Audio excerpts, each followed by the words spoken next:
আমরা দোয়া করছি আল্লাহ রাব্বুল আলামিন এখনকার পরিস্থিতি, এখনকার পরিবেশ হয়তো ভবিষ্যতে আরো সুন্দর করবেন ইনশাআল্লাহ। মানে হলো কারোর সাথে তো কোনো দ্বন্দ্বের বিষয় নয়। যেমন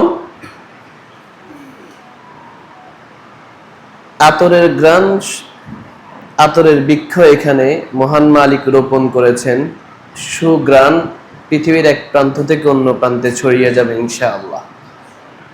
তাওহীদের ঝান্ডা উঠেছে, তাওহীদের পতাকা ঝুলবে ইনশাআল্লাহ। পৃথিবীর এক প্রান্ত থেকে অন্য প্রান্তে তাওহীদের দাওয়াত পৌঁছে যাবে ইনশাআল্লাহ। বিপরীতে ওয়াকুল জাআল হক ওয়া যাহাকাল বাতিল ইন্নাল বাতিলা কানা যাহুকা। হক যেহেতু এসে গেছে মালিক ইনশাআল্লাহ যেদিন মক্কার জমিন থেকে কাবাগরের চত্বর থেকে হক এসেছে, 360টি মূর্তি বের হয়ে গেছে, এখনো পর্যন্ত মূর্তি সেখানে প্রবেশ করতে পারে নাই। পৃথিবীর যেখানে তাওহীদের ঝান্ডা উঠেছে সেখান থেকেই পৃথিবীর সব বাতিল বের হয়ে যাবে, হক চালু হবে, কিয়ামত পর্যন্ত মহান রব প্রতিষ্ঠিত রাখবেন ইনশাআল্লাহ। আল্লাহ রাব্বুল আলামিন হকের সেই বাহিনীকে, তাওহীদের সেই বাহিনীতে আমাদেরকে কবুল করুন, আল্লাহুম্মা আমিন।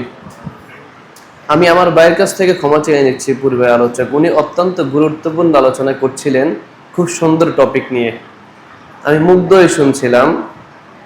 যদিও এর পূর্বের বক্তা যিনি ভাই তো চলে গেছেন, তার বিষয়ে কথা না বলি, তো ভাই খুব সুন্দর কথা বলছিলেন। ভাইকে সামনে সুযোগ আরো বেশি দিবেন, কারণ সুন্দর সুন্দর টপিক নিয়ে এমন দালিলিক আলোচনা আরো সুন্দর দরকার। শায়েখের নাম তো ওমর, ওমর ভাই ইনশাআল্লাহ আরো সুন্দর আলোচনা করবেন, তবে কথার আরেকটু স্লো হলে আরো সুন্দর লাগবে, আমাদের শ্রোতাদের বুঝতে সুবিধা হবে, ঠিক না? আরেকটু স্লো আলোচনা, টপিকটা খুব সুন্দর এবং সময় উপযোগী, সবার জন্য শিক্ষণীয়। আমরা যদি আমাদের বন্ধু চিনতে পারতাম, যদি আমরা আমাদের শত্রু চিনতে পারতাম, তাহলে দ্বীনের লাইনে, আকীদার লাইনে, আমলের লাইনে, প্রত্যেকটা লাইনে আমরা পৃথিবীর সর্বশ্রেষ্ঠ জাতি থাকতাম। আমরা আমাদের বন্ধু চিনতে পারি নাই। ওই যে আমাদের বন্ধু আল্লাহ, কিন্তু আমরা বন্ধু মনে করছি কুমিরকে, খানসারানি মাজারে গিয়ে কুমিরকে মনে করছি। আমাদের দেয়ানেওয়ালা আল্লাহ, কিন্তু আমরা কোথাও গিয়ে কচ্ছপের কাছে চাওয়া শুরু করছি। আমাদের দেয়ানেওয়ালা আল্লাহ, কিন্তু কোথাও গিয়ে আমরা পীরের পায়ে সিজদা করা শুরু করেছি। সেদিন ঢাকার সানখারপুলের পাশে হোসনি দালান নামে একটি জায়গা আছে। কৌতূহলবশত সেখানে গেলাম একটু দেখতে, পরিস্থিতি একটু দেখে আসলাম। সেখানকার পরিস্থিতি বলি, মানুষ যে আল্লাহকে ছেড়ে বস্তু, ব্যক্তি এবং পশুর উপরে যে কি পরিমাণ ডিপেন্ড হয়ে যাচ্ছে, এই জাতিকে কে চিনাবে যে আপনার বন্ধুকে, আপনার শত্রুকে? সেখানে হোসাইন আলাইহিস সালাম কারবালার প্রান্তরে শহীদ হয়েছেন, আর ওনারা এই জায়গায় তার দেহাবশেষ সিস্টেম করে কবরের মতো, খাটের মতো, মূর্তির মতো পুরো সাজিয়ে জাঁকজমকপূর্ণ একেবারে সোনালী কালার করে সুসজ্জিত করে বিশাল অবস্থা করে রেখেছেন। দলে দলে মানুষ সেখানে যাচ্ছেন, সেখানে গিয়ে সেজদা লুটে পড়ছেন, চিকন সুতা দিয়ে, লাল সুতা সেই খাটের মধ্যে বাঁধছেন, আর অজস্রে চোখের পানি ফেলছেন, হাত দিয়ে এমন এমন করছেন। কি অবস্থা! মানুষ তো আল্লাহকে বাদ দিয়ে দিনের পর দিন ব্যক্তি বস্তুর গোলামিকে শুরু করেছে। এই জাতির জানা উচিত যে তার প্রকৃত বন্ধুকে। হযরত মুহাম্মদ সাল্লাল্লাহু আলাইহি ওয়াসাল্লাম পৃথিবীর সর্বশ্রেষ্ঠ মানব, কল্পনাও করা সম্ভব নয় ওনার মতো শ্রেষ্ঠ পৃথিবীতে কেউ আসবে। ওনার জুতা সমপরিমাণ দামে পৃথিবীতে কারো আসা সম্ভব পশ্চিমকালেও সম্ভব না। আল্লাহ রাব্বুল আলামিন প্রিয় নবী সাল্লাল্লাহু আলাইহি সাল্লামের মাধ্যমে পৃথিবীবাসীকে দ্বীনের হক দান করেছেন। তিনি অন্ধকারকে দূরীভূত করে জাহিলিয়াতের যেই যুগ পৃথিবীর সর্বনিকৃষ্ট যুগ ছিল, সেই যুগের মানুষগুলোকে কোরআন ও সুন্নাহর দাওয়াত দিয়ে সোনার মানুষে রূপান্তরিত করেছেন, যারা দুনিয়ায় জান্নাতের সার্টিফিকেট পর্যন্ত পেয়েছে। যদি ইসলাম না আসতো, যদি পৃথিবীর সর্বশ্রেষ্ঠ মানব হযরত মুহাম্মদ সাল্লাল্লাহু আলাইহি ওয়াসাল্লাম দুনিয়ায় না আসতো, তাহলে কি হযরত আবু বকর সিদ্দিক রাদিয়াল্লাহু তাআলা আনহু জান্নাতের সার্টিফিকেট পেত? যদি হযরত মুহাম্মদ সাল্লাল্লাহু আলাইহি ওয়াসাল্লাম দুনিয়ায় দ্বীনে হক নিয়ে না আসতেন, তাহলে কি হযরত ওমর ফারুক রাদিয়াল্লাহু তাআলা আনহু কি জান্নাতের সার্টিফিকেট পেত? হযরত ওমর ফারুক কি সর্বশ্রেষ্ঠ সাহাবীদের মধ্যে খোলাফায়ে রাশিদিনদের মধ্যে মত একজন হতো? যদি হযরত মুহাম্মদ সাল্লাল্লাহু আলাইহি ওয়াসাল্লাম দ্বীনে হক নিয়ে না আসতেন, তাহলে হয়তো জাহিলিয়াতের সেই অন্ধকার যুগে হযরত ওসমান বিন আফফান হারিয়ে যেত। হযরত আলী রাদিয়াল্লাহু তাআলা আনহু কি হতো পৃথিবীর সর্বশ্রেষ্ঠ মানুষদের মধ্যে একজন? হায় হায়, এই জাতিকে কে চিনাবে তার বন্ধুকে? আল্লাহ রাব্বুল আলামিন আমাদেরকে কবুল করুন, আল্লাহুম্মা আমিন। হেদায়েতের মতো দামি সম্পদ দান করুন। হেদায়েত অনেক বড় একটি দামি সম্পদ। পৃথিবীর মানুষ যদি জানতো হেদায়েত কত দামি সম্পদ, তাহলে মানুষ খাবারের জন্য যেমন আকুতি মিনতি করে, ক্ষুধার্ত একজন মানুষ খাবারের জন্য যেমন আকুতি মিনতি করে, পৃথিবীর মানুষ যত অপরাধ করে প্রত্যেকটা অপরাধের পিছনে কিন্তু ক্ষুধার একটা সম্পর্ক আছে, চাহিদার একটা সম্পর্ক আছে। সূরা বাকারা 156 নম্বর আয়াতে আল্লাহ তাআলা বলছেন, ওয়ালা নাবলুওয়ান্নাকুম বিশাইইন মিনাল খাউফি ওয়াল জু ওয়া নাকসিম মিনাল আমওয়ালি ওয়াল আনফুসি ওয়াস সামারাত ওয়া বাশশিরিস সাবিরিন। আল্লাহ রাব্বুল আলামিন তার বান্দাকে ভয় দিয়ে পরীক্ষা করবেন, ক্ষুধা দিয়ে চাহিদা দিয়ে পরীক্ষা করবেন, ধন সম্পদ নিয়ে তার কাছ থেকে তার সন্তান সন্ততি চিনি নিয়ে তাকে পরীক্ষা করবেন। হায় হায়, পৃথিবীর মানুষ যদি জানতো, পৃথিবীর মানুষকে কে শিখাবে? হযরত মুহাম্মদ সাল্লাল্লাহু আলাইহি ওয়াসাল্লাম তো আর কিয়ামত পর্যন্ত আর আসবেন না, হযরত আবু বকর সিদ্দিক রাদিয়াল্লাহু তাআলা আনহু তো আর আসবেন না, হযরত ওমর ফারুক আর তো পৃথিবীতে আসবেন না। কে সেই বাইতুল মুকাদ্দাস বিজয় করবে, সেখানে তাওহীদের ঝান্ডা উঠাবে? হযরত ওসমান বিন আফফান রাদিয়াল্লাহু তাআলা আনহু তার আসবেন না। কে মুসলমানদেরকে সহানুভূতি দেখাবে? মুসলমান যারা কাফেরদের হাতে বন্দী ছিল তাদেরকে মুক্তিপণ দিয়ে কে আর ছুটাবে? আল্লাহ রাব্বুল আলামিনের বীর কাফেরদের জন্য যাকে আল্লাহ ভাগ বানিয়ে প্রেরণ করেছেন, হযরত আলী রাদিয়াল্লাহু তাআলা আনহু তার আসবেন না। তাহলে এই জাতিকে হেদায়েতের দিশা কে দেখাবে? হযরত হুসাইন রাদিয়াল্লাহু তাআলা আনহু তো পৃথিবীতে আর আসবেন না। তাহলে তাগুতের কাছে মাথা নত না করে সিংহের মতো দাঁড়িয়ে জীবন বিলিয়ে দিবে কে শিখাবে এই জাতিকে সেই মসনদের কথা? কে শিখাবে এই জাতিকে সেই সিংহাসনের কথা? কে শিখাবে এই জাতিকে সেই বীরত্ব কথা? যে হুসাইন রাদিয়াল্লাহু তাআলা আনহু তাগুতের কাছে মাথা নত করেন নাই, বাতিলের কাছে মাথা নত করে নাই। আজকে যারা তামাম পৃথিবীতে হুসাইনের প্রতি প্রেম দেখাচ্ছে, আজকে শুধুমাত্র মুহররমের দিন আসলেই পিঠে ছুরি আঘাত করে যারা হোসাইন হোসাইন বলে রক্ত ঝরাচ্ছে, আদৌ কি তারা হোসাইনকে ভালোবাসছে? হায় হায়, কে শেখাবে এই জাতিকে হোসাইন রাদিয়াল্লাহু তাআলা আনহুকে ভালোবাসার সঠিক পদ্ধতি কি ছিল? হযরত মুহাম্মদ সাল্লাল্লাহু আলাইহি ওয়াসাল্লামকে ভালোবাসার সঠিক পদ্ধতি কি ছিল? আজকে তো আমাদের ভাইয়েরা জানি না কেন এমন করছে, রবিউল আউয়াল মাস আসলেই তো তারা বিভিন্ন মিছিল মিটিং করছে, নবীর প্রতি ভালোবাসা দেখাচ্ছে। ভালোবাসা আপনি দেখান, আমরা তো ভালোবাসা দেখাচ্ছি। আমরা যেন নবীকে ভালোবাসি না তা তো না।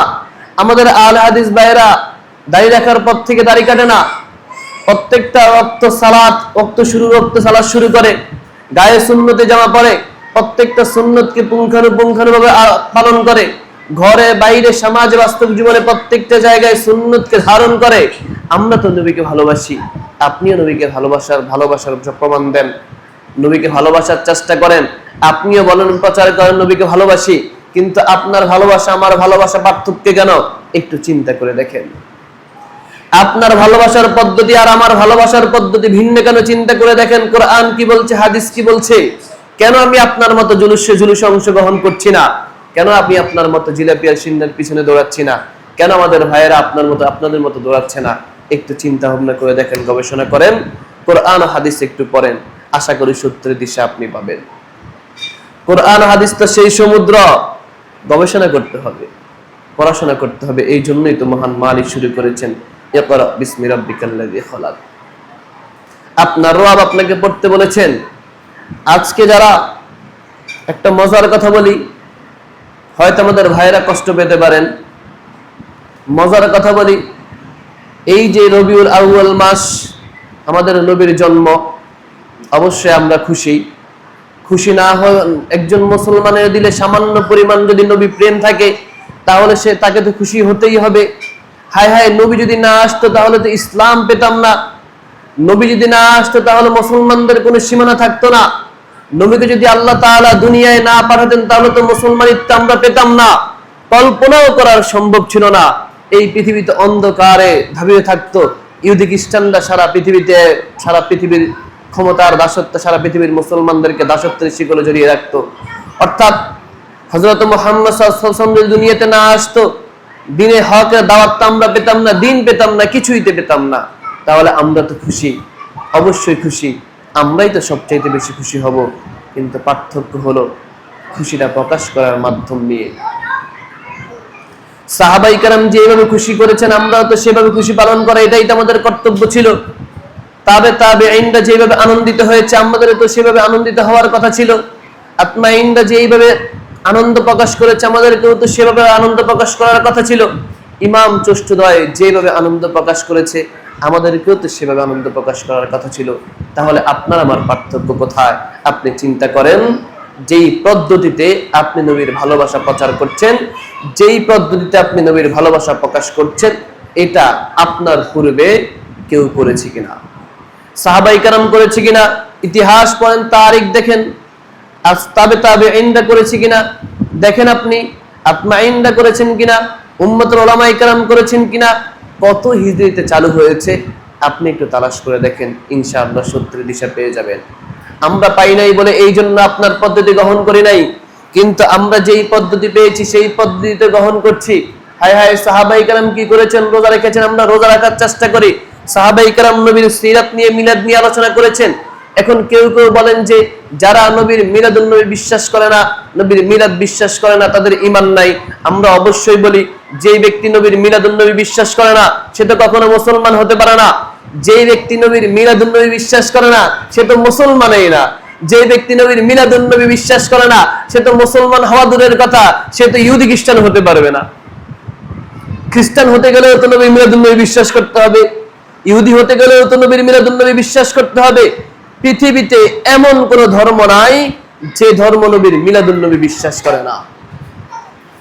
নবীর মিলাদুন নবী মানে হলো নবীর জন্ম। নবীর জন্ম বিশ্বাস করে না পৃথিবীতে কি এমন কারো কোনো দুঃসাহস আছে? নবীর মিলাদুন নবী সবাই বিশ্বাস করে, কিন্তু মিলাদুন নবী কেন্দ্রিক যতগুলো বেদাত রয়েছে এইগুলো বিশ্বাস করে না। সমস্যা হলো এই জায়গায়।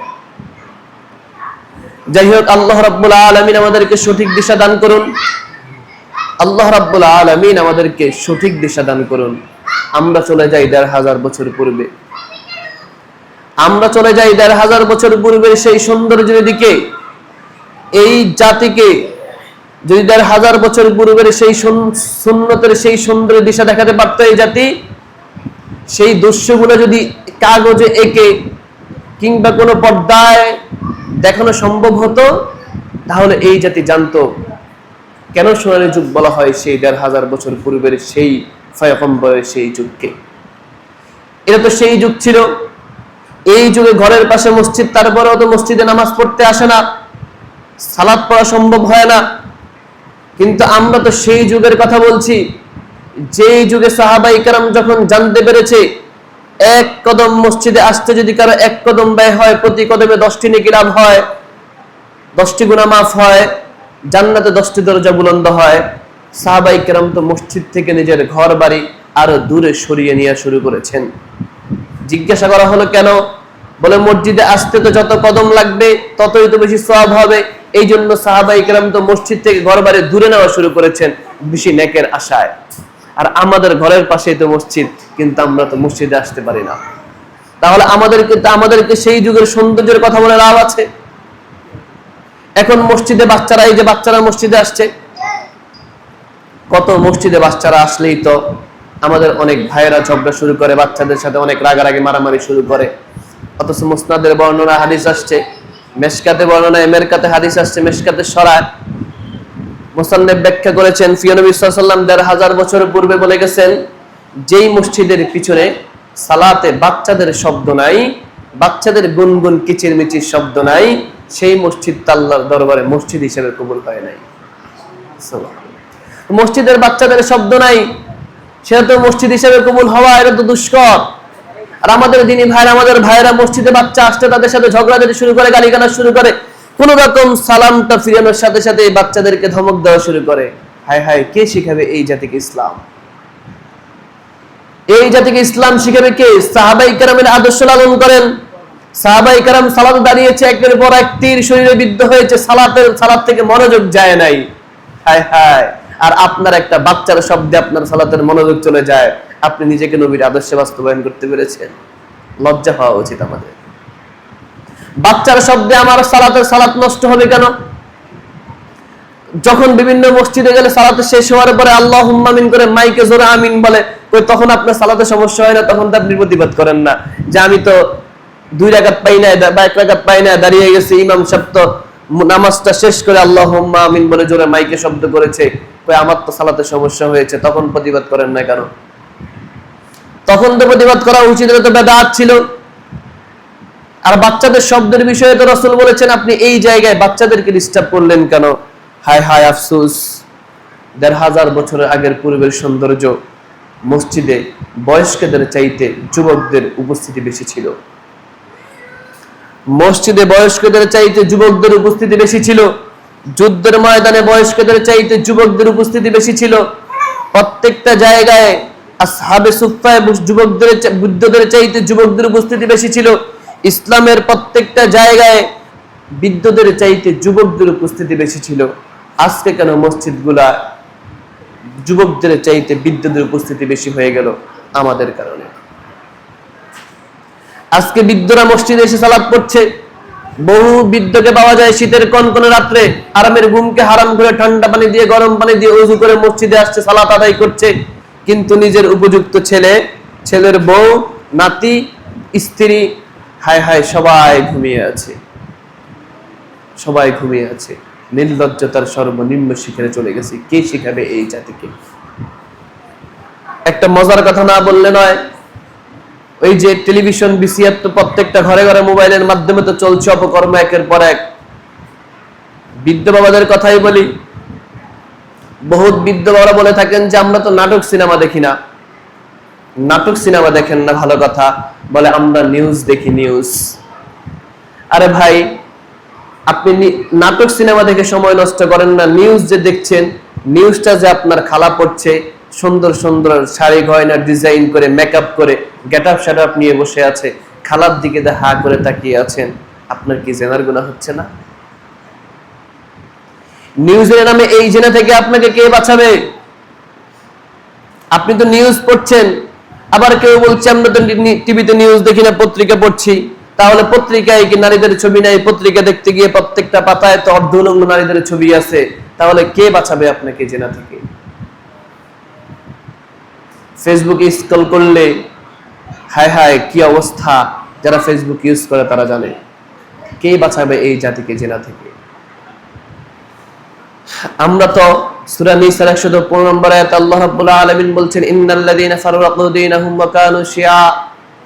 দ্বীনের মধ্যে যারা দলাদলি করছে, খণ্ড বিখণ্ডিত করছে, নতুন নতুন দলের সৃষ্টি করছে, দলাদলি করছে, আল্লাহ রাব্বুল আলামিন সতর্ক করছেন, মহান রব তাদের পক্ষে নেই, কিন্তু মহান রব তাদেরকে সহযোগিতা করবেন না। বিভিন্ন রকম ভাবে তাফসীরকাররা ব্যাখ্যা করেছেন। আল্লাহ তাদের বিরুদ্ধে কোন একদিন হয়তো শক্তভাবে অবস্থান করবেন।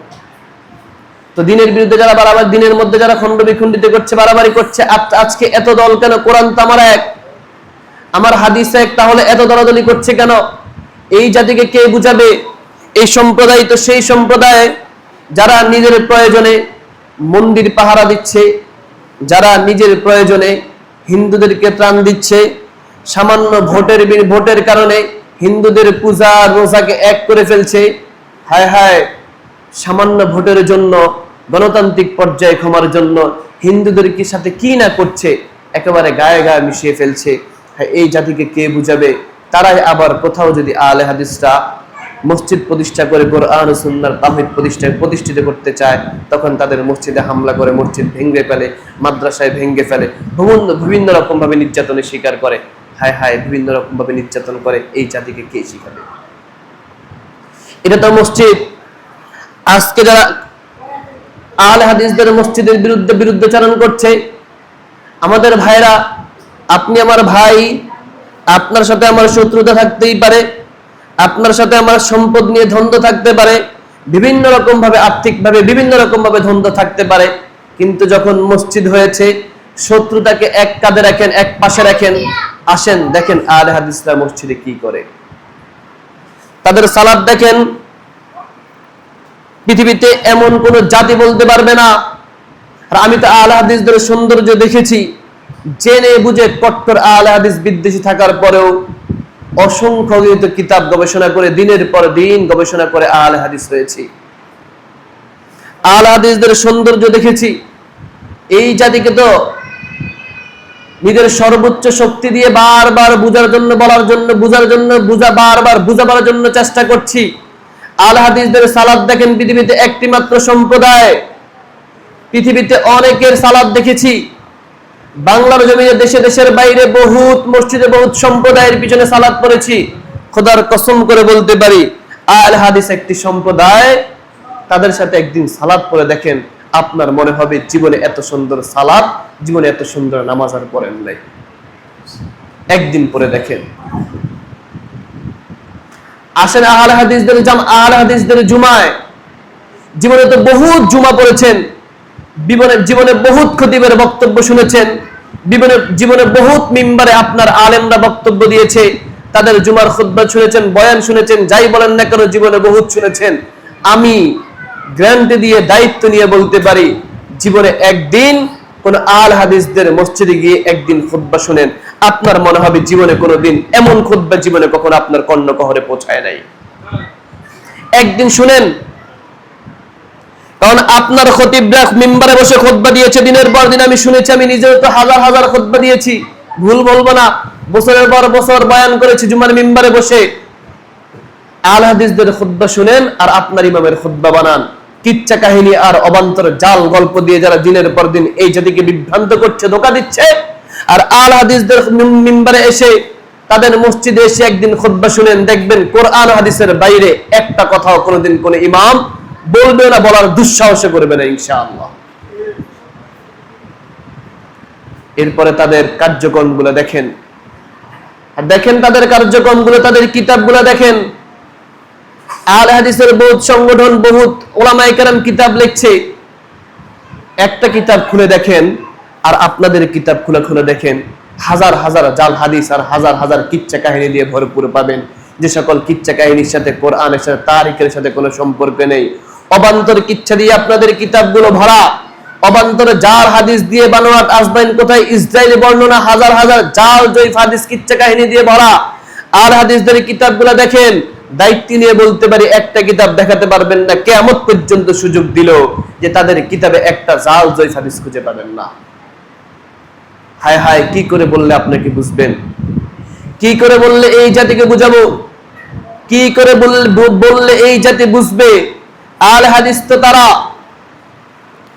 আহলে হাদিস তো তারা, এটা কোনো আলাদা কোনো ধর্ম নয়, এটা আলাদা কোনো ধর্ম নয়। মুহাম্মদ সাল্লাল্লাহু আলাইহি ওয়াসাল্লাম ১৫০০ বছর পূর্বে যে সৌন্দর্য দিয়ে গেছেন, যেই কোরআন হাদিস দিয়ে জাহিলিয়াতের যুগের সেই মানুষগুলোকে সোনালী মানুষ হিসেবে রূপান্তরিত করেছেন, সারা পৃথিবীর মানুষ এখনো পর্যন্ত যাদের নাম শুনলে রাদিয়াল্লাহু তাআলা আনহু বলে, যেই নীতি আদর্শ, যেই সমাজ নীতি, যে রাষ্ট্রীয় নীতি, যেই মতাদর্শের উপরে সেই মানুষগুলোকে গড়েছেন মুহাম্মদ সাল্লাল্লাহু আলাইহি ওয়াসাল্লাম। আল হাদিস তো তারা যারা পুঙ্খানুপুঙ্খানুভাবে এ টু জেড পর্যন্ত প্রত্যেকটা জায়গায় প্রিয় নবী সাল্লাল্লাহু আলাইহি ওয়াসাল্লামের প্রত্যেকটা বিষয়কে পুঙ্খানুপুঙ্খানুভাবে মানার চেষ্টা করে, কোরআন এবং হাদিস দিয়ে নিজের জীবন, পারিবারিক জীবন, রাষ্ট্রীয় জীবন, সামাজিক জীবন, প্রত্যেকটা সেক্টরে কোরআন হাদিসকে সবচেয়ে বেশি প্রায়োরিটি দেয়, তারাই আহলে হাদিস।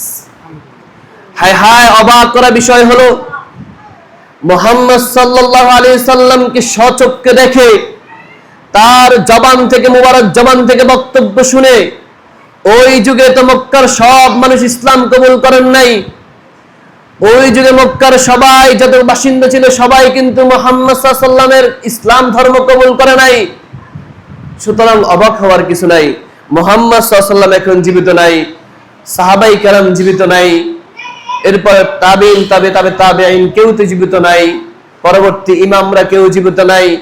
এই যুগে এসে কোরআন সুন্নাহর দাওয়াত, তাওহীদের দাওয়াত পেয়ে সব মানুষ কোরআন ও সুন্নাহর উপর উঠে যাবে, সবাই তাওহীদের এই আওয়াজকে গ্রহণ করবে, সবাই সহিহ আকীদা গ্রহণ করবে, এটা কল্পনাতীত, এটা কোশ্চিনকালেও সম্ভব না।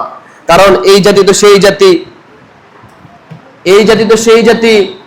যদি অবাক করো, এই যে একটা গজল আছে, জন্ম আমার নবীর যুগে হলে কেমন হতো, এটা আমি ছোটবেলায় খুব গাইতাম, মাঝে মাঝে খুব গাইতাম, জন্ম আমার নবীর যুগে হলে কেমন হতো, দু নয়নে রসুলে পাক দেখিলে কেমন হতো। আমার ওস্তাদ একদিন আমাকে ওই যে লাঠি দিয়ে গুঁতো দিয়ে বলতেছে, বেটা নবীর যুগে তো আবু জাহেলের জন্ম হয়েছে। নবীর যুগে যাদের জন্ম হয়েছে সবাই তার আবু বকর সিদ্দিক হয় নাই, বহুত কাফের ছিল। তো তুই যে কাফের হইতি না, আবু জাহেল হইতি না, তার কি গ্যারান্টি আছে? নবীর যুগে যে নবীকে দেখে তো সবাই মুসলমান হয় নাই, নবীকে হত্যা করার জন্য তো দারুন নদয় কমিটি গঠন করা হয়েছে। নবীর বিরুদ্ধে তো বহুত শত্রুতা করেছে, নবীর পরিবারকে ধ্বংস করার জন্যই তো বহুত একের পর এক 23 থেকে 24টা মিটিং হয়েছে। নবীর বিরুদ্ধে তো হিজরত করেছে, নবীর বিরুদ্ধে তো বহুত কাফেরকে লেলিয়ে দেওয়া হয়েছে নবীর মাথার জন্য। তো তুমি যে নবীর যুগে জন্ম হইলে তো তুমি যে ওমর ফারুক হইতা, তার কি গ্যারান্টি আছে? উতবা সাহেবও তো হতে পারতা, খালিদ ইবনুল মুগীরাও তো হতে পারতা, জঘন্য কাফেরও তো হতে পারতে। সুতরাং এই যুগেও যদি, এই যুগে যারা নবীর দেখানো কোরআন ও হাদিস সামনে পেয়ে যারা মানছে না, মানার চেষ্টা করছে না, বুঝার চেষ্টা করছে না, উম্মতের উলামায়ে কেরামগণ তাদের কর্ণকহরে একের পর এক হকের আওয়াজ পৌঁছে দেওয়ার চেষ্টা করছে, এটা হক, এটা বাতিল, এটা সুন্নাহ, এটা বেদাত, এটা শিরিক, এটা জায়েজ, এগুলা বলার পরেও যারা ওই যে কানে আঙ্গুল দিচ্ছে, ওই জাতির মতো, নূহ আলাইহিস সালামের জাতির মতো, ওই যে সালেহ হযরত সামুদ আলাইহিস সালামের জাতির মতো, কোরআন তো সাক্ষী দিচ্ছে। একটা মজার কথা বলি আপনাকে, হযরত মুহাম্মদ সাল্লাল্লাহু আলাইহি ওয়াসাল্লাম যখন মক্কার 13 বছরে একের পর এক কষ্ট সহ্য করছেন, কাফেরদের নির্যাতন সহ্য করছেন, আল্লাহ রাব্বুল আলামিন কোরআনে যতগুলো কিসাস আছে সবগুলো কিসাস কিন্তু মক্কার জীবনীতে নাজিল করেছেন। মদিনার জীবনীতে কোনো কিসাস নাজিল হয় নাই। সবগুলো কিসাস কিন্তু কোরআনে যতগুলো কিসাস রয়েছে সবগুলো কিসাস মক্কার জীবনীতে, মক্কার 13 বছরে নাজিল হয়েছে। মদিনার জীবনে শুধুমাত্র রাষ্ট্র সংক্রান্ত, সব রাষ্ট্র সংক্রান্ত নীতি, এরপরে বিধান, সবগুলো একের পর এক বিধান নাজিল হয়েছে। মক্কার 13 বছরে একের পর এক কিসাস নাজিল করে আল্লাহ তাআলা তার নবীকে সান্ত্বনা দিয়েছেন যে অমুক নবী এত কষ্ট করেছে, তমুক নবী এত নির্যাতন সহ্য করেছে। মাঝে মধ্যে আমি একদিন পড়ছিলাম কিসাস, হযরত সামুদ আলাইহিস সালাম, হযরত সালেহ আলাইহিস সালামের কিসাস পড়ছিলাম, চিন্তা করলাম যে মানুষগুলো এত খারাপ ছিল, আর আল্লাহ রাব্বুল আলামিন এই সকল কিসাস নাজিল করে নবীকে কি শিক্ষা দেওয়ার চেষ্টা করেছেন, কি শিক্ষা দিয়েছেন? নবীকে শিক্ষা দিয়েছেন যে পয়গম্বর, আপনি নির্যাতন সহ্য করছেন, আপনার পূর্বেও বহু নবী কাফেরদের নির্যাতন সহ্য করেছেন, বহুত নবী জীবন দিয়েছেন। হায় হায়, অসংখ্য নবী, ওই যে একটা বর্ণনা রয়েছে প্রায় 70 লক্ষ, না জানি 70,000 নবীকে ইসরায়েলরা হত্যা করেছে। কত নবী রাসূলরা জীবন দিয়েছেন, সব নবীর কথা কিন্তু কোরআনে আসে নাই। কয়েকজন 25 জন নবী রাসূলের কথা আসছে। হযরত লোকমান আলাইহিস সালাম তো নবী নয়, তার কথা আসছে। অনেকে বলেন যে তিনি নবী। যাই হোক, এই বিষয়ে ইখতিলাফ রয়েছে। তো লোকমান আলাইহিস সালাম কালো ছিলেন, কোন পৃথিবীতে আল্লাহ তাআলা কোন নবীকে কালো বানান, অর্থাৎ কোন কালো ব্যক্তিকে নবুয়ত দেন নাই। নবুয়ত যাদেরকে দিয়েছেন তারা তৎকালীন সবচেয়ে সুদর্শন এবং সুন্দর ছিলেন। এই জন্য লোকমান আলাইহিস সালামের বিষয়ে ইখতিলাফ রয়েছে। অনেকে তাকে ওলি বলেন, চিকিৎসক বলেন, হাকিম বলেন। কিন্তু তিনি যে তার ছেলেকে ওই যে আকীদা কেন্দ্রিক কয়েকটি নসিহত করেছেন, আল্লাহ তাআলা এত পছন্দ করেছেন, আল্লাহু আকবার। তারা আল্লাহ তাআলার কাছে আকীদা কত পছন্দের। আকীদা বিশুদ্ধ করা, শিরিক থেকে সতর্ক করা, এটা আল্লাহ রাব্বুল আলামিন কি পরিমাণ পছন্দ করেছেন।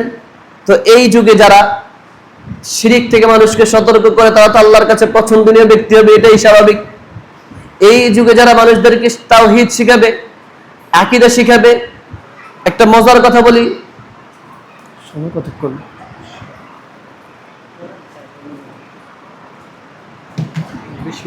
হ্যাঁ, একটা মজার তথ্য নেন। এই যে 1757 সালে ব্রিটিশরা যখন এই দেশ দখল করেছে, এর পূর্বের ইসলাম আর পরবর্তীতে ইসলামের মধ্যে অনেক পার্থক্য আছে। এই জন্য এর পার্থক্য আপনি কখন বুঝবেন?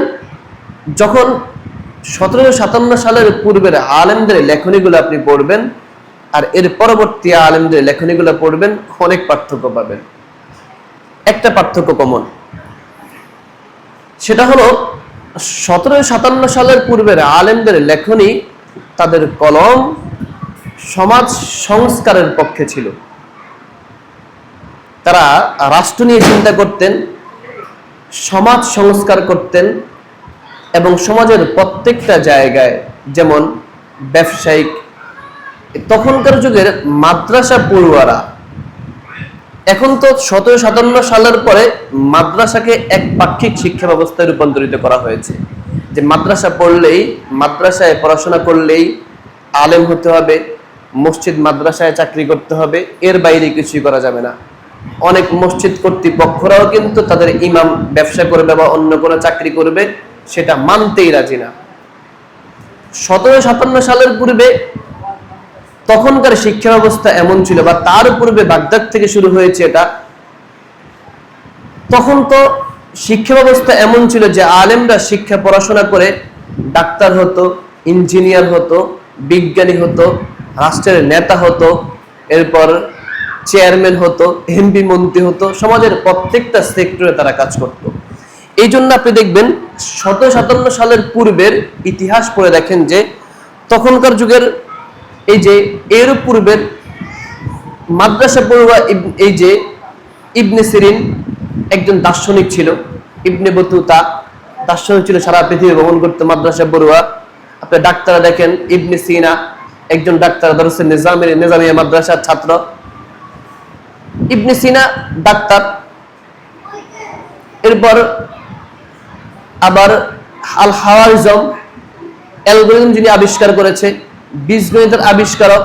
দেখবেন আলেমরা বিভিন্ন সেক্টরে কাজ করেছে তখনকার যুগে। আমার কাছে লিস্ট আছে, মুসলমানদের প্রায় 100 জন বিজ্ঞানীর লিস্ট আছে যারা সমাজের বিভিন্ন জায়গায় কাজ করেছেন, সবাই কিন্তু মাদ্রাসা শিক্ষায় শিক্ষিত।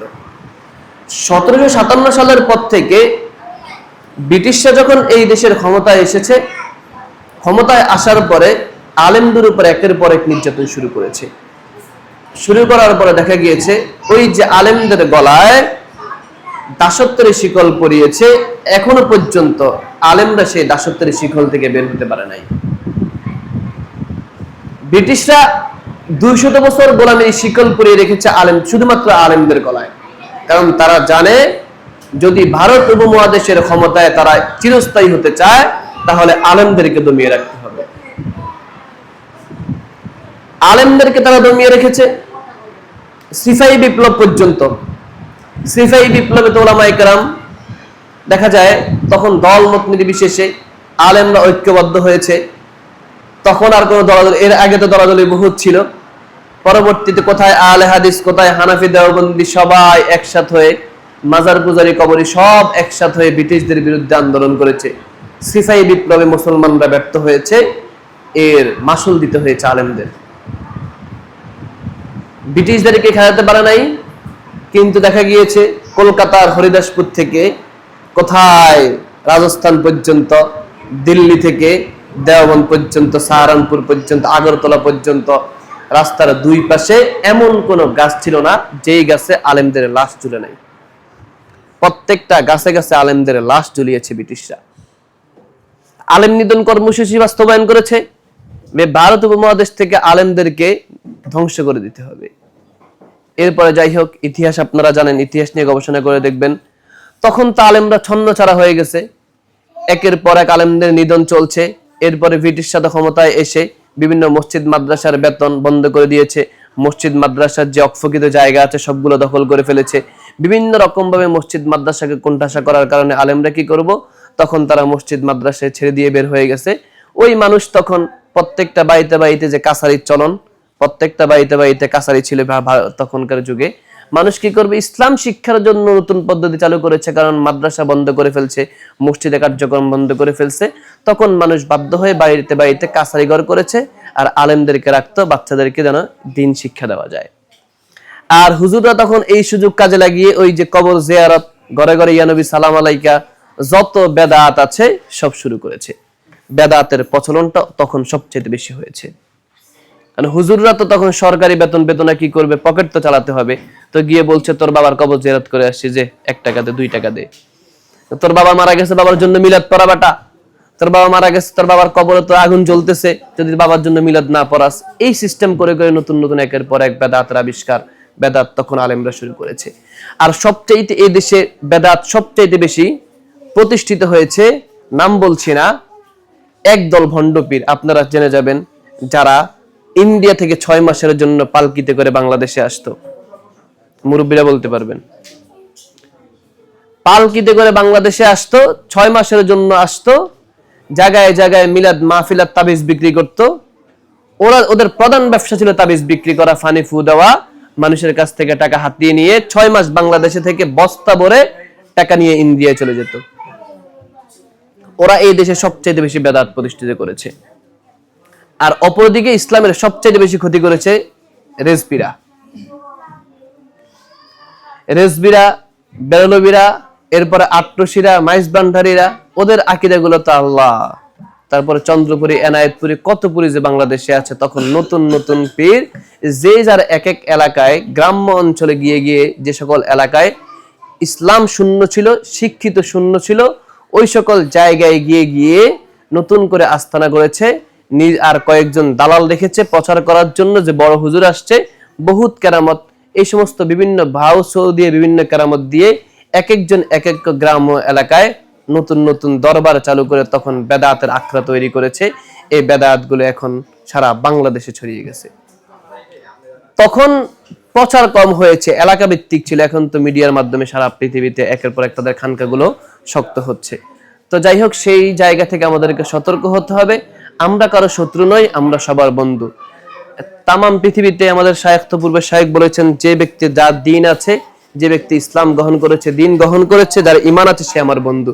আমাদের উচিত তাদের কাছে দাওয়াতটা পৌঁছে দেওয়া, যে আসেন আমরা কোরআন হাদিস গবেষণা করি, যতটুকু ইসলাম মানবো কোরআন হাদিস মানবো, নামাজ পড়বো কোরআন অনুযায়ী পড়বো, হাদিস পড়বো কোরআন অনুযায়ী পড়বো। ইনশাআল্লাহ আশা করি আপনারা আমার মধ্যে কোনো দ্বন্দ্ব থাকবে না ইনশাআল্লাহ। যাই হোক, কারেন্ট চলে গেছে, আর কথা বলা যাবে না, প্রচন্ড কষ্ট হবে। আল্লাহ রাব্বুল আলামিন সকলকে সহি বুঝ দান করুক। যা কিছু কথাবার্তা হয়েছে উদ্দেশ্য ছিল একটা, লাইন চলে গেছে অন্যদিকে। ভুল বেয়াদবি যদি করে থাকি আল্লাহ রাব্বুল আলামিন ক্ষমা করে দেন, আপনারাও ক্ষমা সুন্দর দৃষ্টিতে দেখবেন। আর একটা বিষয় হলো, আহলে হাদিস মসজিদ হয়েছে, এটার উপরে একের পর এক ঝামেলা আসবে, হামলা আসবে, এটাই স্বাভাবিক। কারণ এটা আমি জানি না আপনারা কতটুকু জানেন।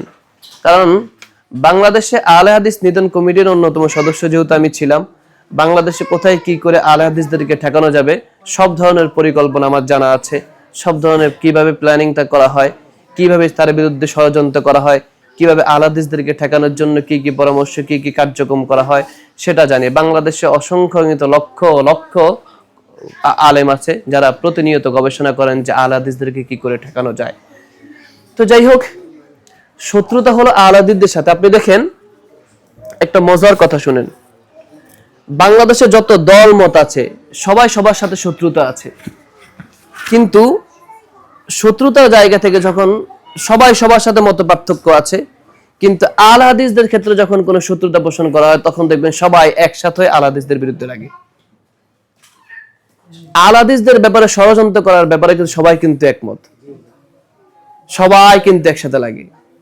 এই যে কাইকোবাদ, আপনাদের কুমিল্লার এই কাইকোবাদ, আট্রসির মুরিদ, ওই কিন্তু আট্রসির মুরিদ, মাজারপন্থী একটা আট্রসি মুরিদ, ধর্মমন্ত্রী কাইকোবাদ, শিক্ষাগত যোগ্যতা এসএসসি ফেল।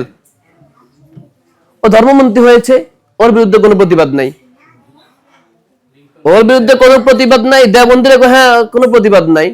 ওরা যদি বাইতুল মুকাররমের ইমামও বানায় কোনো প্রতিবাদ, কোনো সমস্যা করতো না।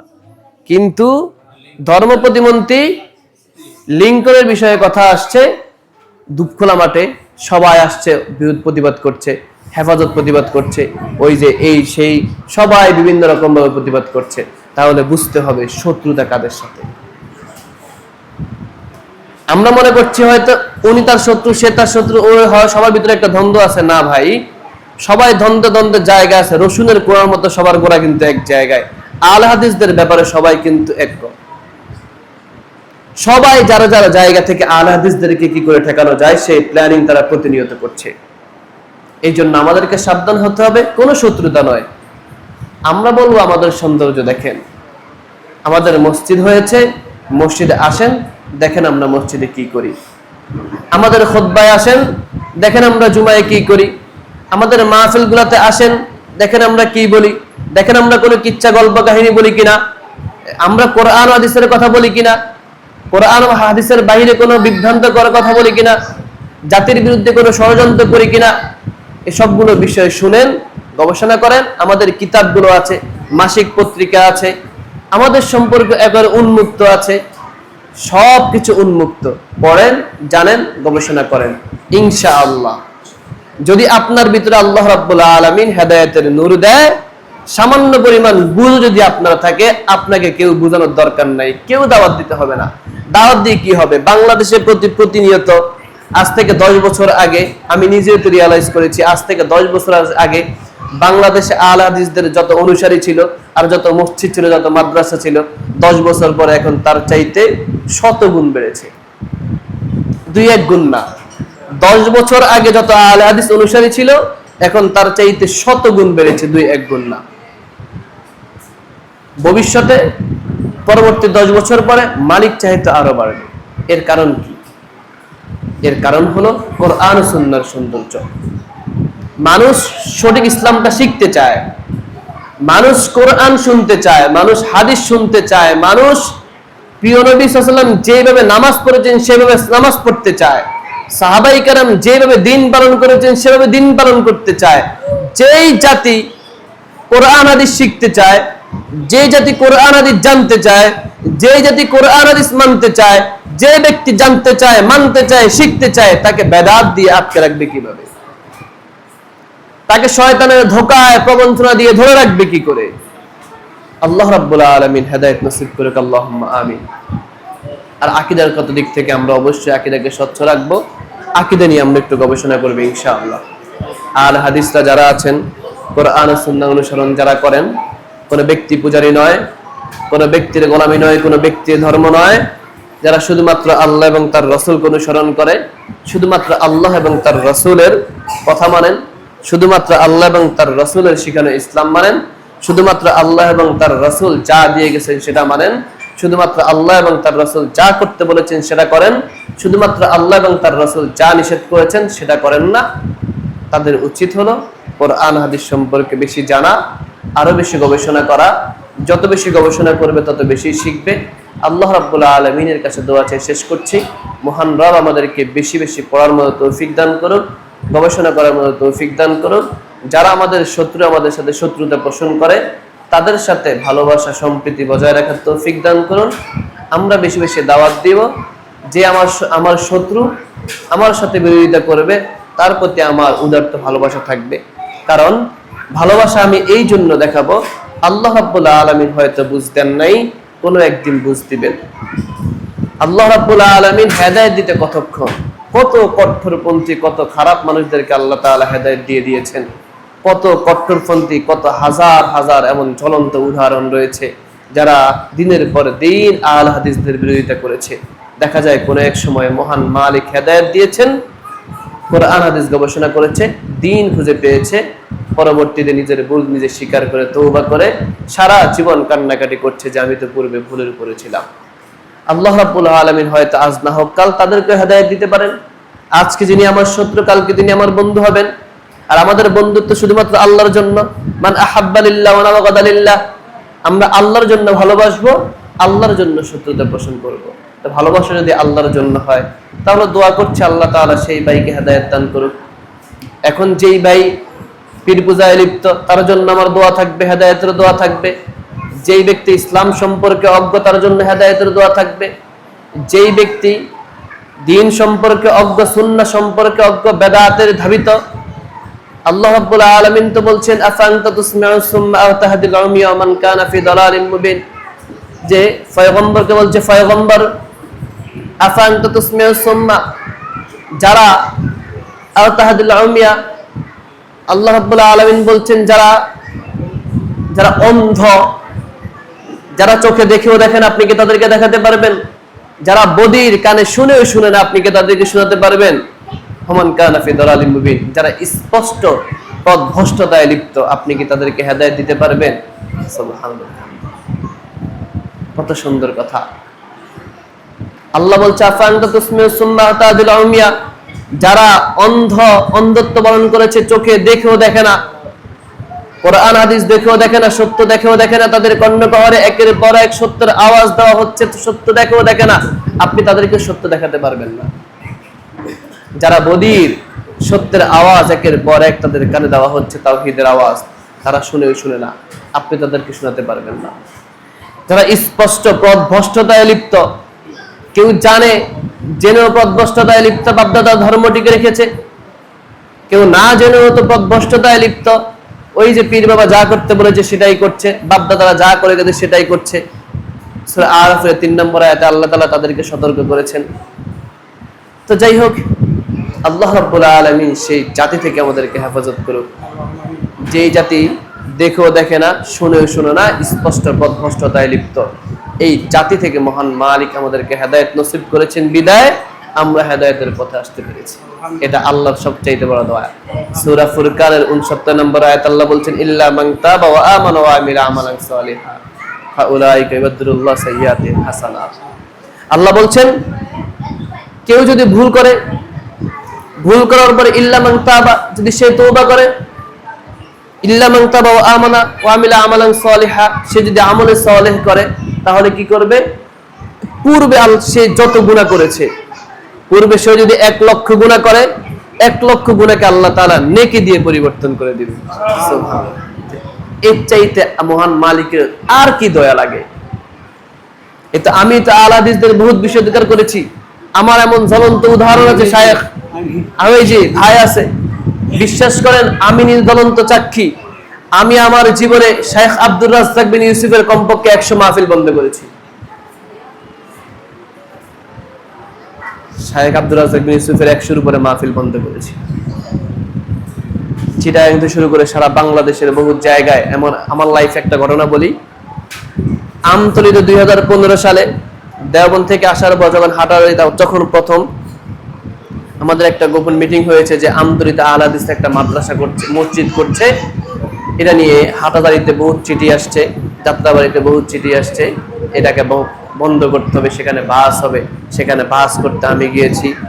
আমাদের দিনী ভাই, নাম বলছি না, হানাফিদের কয়েকজন আমরা সেখানে পরপর 2 বার বাস করে আসছি। সেখানে মসজিদ করতে দেওয়া হবে না, ঘটনাক্রমে আল হাদিস হওয়ার পরে সেখানে খুতবা দিয়ে আসছি। ঠিক আছে, তো এরকম কত মসজিদে আমরা গিয়েছি, কত মসজিদ বন্ধ করেছি, কত মাদ্রাসা বন্ধ করেছি, কল্পনাও করতে পারবেন না।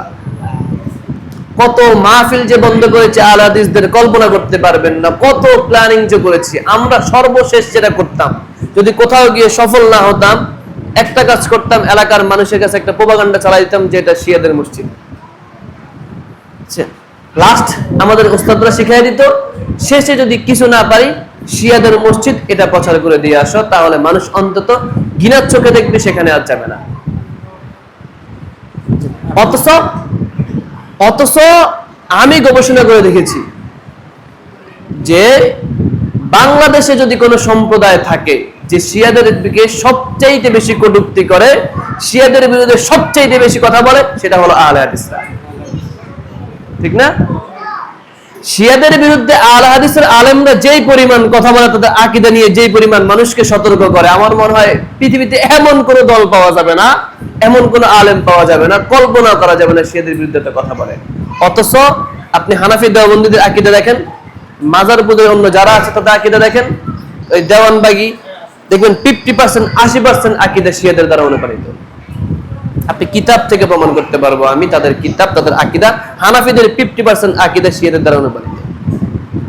এই বিষয়ে আমি কিতাব লিখছি, কারণ সব বক্তব্য তো দেওয়া যায় না ভাই, সব বক্তব্য মাইকের সামনে দিলে এগুলো নিয়ে তারা অবজারভেশন করে। আপনি জানেন আমি এই রিসেন্টলি 3 মাসে যে কতবার যে হামলার শিকার হয়েছে আল্লাহ ভালো জানে, এটা বলা যাবে না, বললে বহুত ঝামেলা আছে।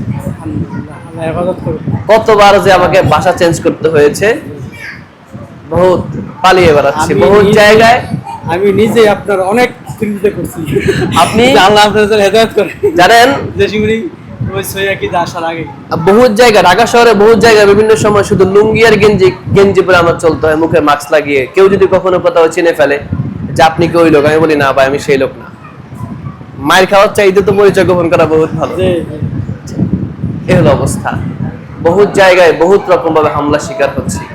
যাই হোক, তারপরেও ওই যে এখন তার প্রকাশ্য বিরোধিতার চাইতে চিন্তা করছে যে না, কি লিখিত আকারে বিরোধিতা করতে হবে, কারণ এগুলায় সম্পর্ক নষ্ট হয়। অনেক আহলে হাদিস ওলামায়ে কেরাম, দেখেন একটা মজার কথা বলি, জানেন আমার হৃদয়ে একটা প্রশান্তির জায়গা আছে। লাস্ট 2 মিনিট সময় নিচ্ছি। হৃদয়ের প্রশান্তির একটা কথা আছে। যখন হানাফি ছিলাম, হানাফি আলেম বড় বড় যারা যারা আমাদেরকে গাইড দিত, তারা সব সময় উৎসাহিত করতো যে আহলে হাদিসদের বিরুদ্ধে কথা বলতে, মানে আহলে হাদিসদের বিভিন্ন ভুলগুলো নিয়ে আলোচনা করতে, তাদের বিরুদ্ধে কথা বলতে, তাদেরকে ঠেকাতে। আর আহলে হাদিস হওয়ার পর এখন দেখলাম আহলে হাদিসদের বড় বড় আলেম যারা, তারা নসিহত করে হানাফিদের বিরুদ্ধে কথা না বলতে, সম্প্রীতি বজায় রাখতে, তাদের ভালো ভালো বিষয়গুলো নিয়ে কথা বলতে, যাতে ফিতনা না হয়। কাজ যেহেতু দাওয়াত, যাতে আমাদের দাওয়াতটা মানুষের সামনে পৌঁছে যায়, যেন ফিতনা সৃষ্টি না করি। আমার আসাদুল্লাহ, আমাদের আমির জামাত ডক্টর আসাদুল্লাহ আল গালিব, এরপরে জমিয়তের সভাপতি আব্দুল্লাহ ফারুক সালেহ হাফিজাহুল্লাহ, পাঁচরুখি মাদ্রাসার শাইখ এই উমরি মাসুদ আলম উমরি, এমন অনেক বড় বড় আলেম আমাকে ব্যক্তিগতভাবে ডেকে নিয়েও তারা আমাকে পরামর্শ দিয়েছে যে হানাফিদের বিরোধিতার দ্বারা কল্যাণ হবে না, তাদের ভুলগুলো দ্বারা কল্যাণ হবে না। নিরুৎসাহিত করে যে বিরোধিতা নয়, আমাদের কাজ যেহেতু দাওয়াত দেওয়া, মানুষকে সত্যের পথে আহ্বান করা, তাহলে ভাষা হবে সুমিষ্টি। শাইখ মুকাররম বিন মুহসিন তো কয়েকবার বলছে যে আপনার ভাষাটা কর্কশ সুন্দর করতে হবে। তো চিন্তা করেন, আর কি বলবো জাতিকে? আমরা সারা জীবন দিনের পর দিন শিখে আসছি কটাক্ষ ভাষায় আহলে হাদিসদের বিরোধিতা করো, আর আহলে হাদিসদের বলতেছে বিরোধিতা করার দরকার নাই, সুন্দর ভাষায় দাওয়াত দাও। এই জাতিকে আর কি বুঝাবে? যাই হোক, আল্লাহ রাব্বুল আলামিন সহিহ বুঝ দান করুক। এই মসজিদকে ওমর বিন খাত্তাব ও আহলে হাদিসদের মসজিদ মাদ্রাসাগুলোর নাম দেখেন, মসজিদ মাদ্রাসার নাম দেখলে, নাম উচ্চারণ করলে তো সওয়াব হয় না? আর আমাদের বাইরের মসজিদের নাম দেখেন, এমন এমন মসজিদের নাম আছে যেগুলো আর মুখে উচ্চারণ করা যায় না, যেগুলোর মধ্যে নামের মধ্যে কোনো ফায়দা নাই। তো যাই হোক, এই জাতিকে ঠেকানো সম্ভব না। মন খারাপ, এই মসজিদ কমিটি আপনারা যারা আছেন মুসল্লি, মন খারাপ করার কোনো কারণ নেই। কষ্ট আসবেই। যদি আপনারা দাওয়াতে বেদাতি যারা, গোমরা যারা, পথভ্রষ্ট যারা, তারা যদি না খেপে, তাহলে তো আপনি যদি শত্রুতা পোষণ না করে, তাহলে তো আপনি হকের কথাই বলছেন না, ঠিক না? আসলে একটি বাণী রয়েছে। তো যাই হোক, মন খারাপ করার কোনো কারণ নাই, এগিয়ে যান। ইউরিদুনা লিউতফিউ নূরাল্লাহি বিআফওয়াহিহিম ওয়াল্লাহু মুতিম্মু নূরিহি ওয়ালাউ কারিহাল কাফিরুন। হকের আওয়াজ তো বজ্রের তারকার মতো, এটা চলবেই। পৃথিবীর কোনো শক্তি সেই আলোকে নিভাতে পারবে না ইনশাআল্লাহ। পৃথিবীর কোনো আলো নিভাতে পারবে না। ওই যে যদি স্বাভাবিক গতিতে হকের দাওয়াত চলে, তাহলে সেটার গতি থাকবে ঘন্টায় 20 মাইল স্পিডে। আর যদি একের পর এক আঘাত আসে, তাহলে সেটার গতি থাকবে ঘন্টায় 1000 মাইল স্পিডে ইনশাআল্লাহ। আঘাত আসলে দাওয়াতের চেতনা বাড়ে। আঘাত আসলে, এই যে আমরা যারা হানাফি থেকে আহলে হাদিস হয়েছে, ইতিপূর্বে বহুত নির্যাতনের শিকার হয়েছে না? যত নির্যাতনের শিকার হয়, স্পিড, হিম্মত তত আরো বাড়ে। হিম্মত কিন্তু কমে না, হিম্মত আরো বাড়ে। আর আহলে হাদিসের বাইরা যেই পরিমাণ উদারতা আর ভালোবাসা দেখায়, আলহামদুলিল্লাহ, এটা সবচেয়ে বড় পাওয়া। আল্লাহ রাব্বুল আলামিন দ্বীনের জন্য আমাদেরকে কবুল করুন। মন খারাপ করার কোনো কারণ নেই। আজকে ছোট মসজিদ আছে, কোন একদিন হয়তো ইনশাআল্লাহ এই মসজিদ থেকে মসজিদ হবে, মাদ্রাসা কমপ্লেক্স হবে, দাওয়াত সেন্টার হবে ইনশাআল্লাহ। এখান থেকে সারা পৃথিবীতে দাওয়াত পৌঁছে যাবে ইনশাআল্লাহ। আজকে যারা শত্রু, তারা বন্ধুদের রূপান্তরিত হতে পারে, মহান মালিক চাইলে হতে পারে ইনশাআল্লাহ। আমরা সেই দোয়া করছি, আল্লাহ রাব্বুল আলামিন যেন সকলকে কোরআন ও সুন্নাহর দাওয়াত, সঠিক কোরআন ও সুন্নাহ জানার, বুঝার এবং আমল করার তৌফিক দান করে। আল্লাহুম্মা আমিন। সুবহানাকাল্লাহুম্মা বিহামদিকা আশহাদু আল্লা ইলাহা ইল্লা আনতা আস্তাগফিরুকা ওয়া আতুবু ইলাইক। কি একটা কাগজ দিবেন মনে হয়। এটা পরে আচ্ছা আচ্ছা ঠিক আছে। দিকে কোনো বার হয়ে যাবে বাইরে একটু ভিডিও করে আচ্ছা আচ্ছা ঠিক আছে ঠিক আছে। মাশাআল্লাহ মাশাআল্লাহ জাযাকাল্লাহ খাইরান ভাইকে আসসালামু আলাইকুম। করেছেন এখন ইনশাআল্লাহ আগামীতে যদি আরো